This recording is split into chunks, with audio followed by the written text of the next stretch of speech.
À El Obeid, la peur s'installe. Cette ville stratégique du Kordofan vit au rythme des alertes après qu'une attaque de drone des forces de soutien rapide a été interceptée par l'armée soudanaise. Depuis la chute d'El Fasher, au Darfour voisin, les témoignages d'horreur se multiplient. À l'heure actuelle, des civils traumatisés sont toujours piégés dans la ville soudanaise d'El Fasher, au Darfour, et sont empêchés de partir. Je crains que les atrocités abominables telles que les exécutions sommaires, les viols et les violences à caractère ethnique ne se poursuivent dans la ville.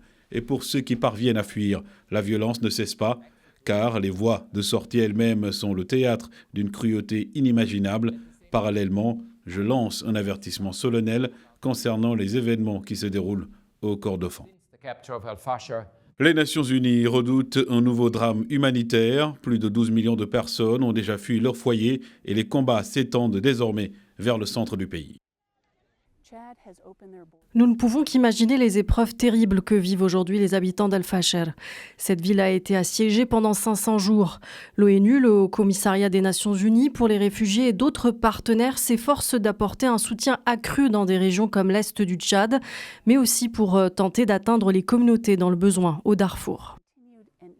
Au Kordofan, les habitants de l'Obeid redoutent le pire. Les FSR massent leurs troupes autour de la ville alors que les médiateurs internationaux peinent à imposer une trêve durable.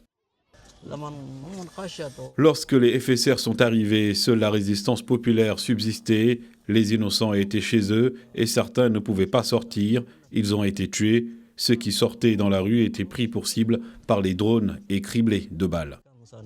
El Obeid, ville assiégée, est devenue le symbole d'un pays déchiré, un pays où la paix semble, une fois encore, lointaine.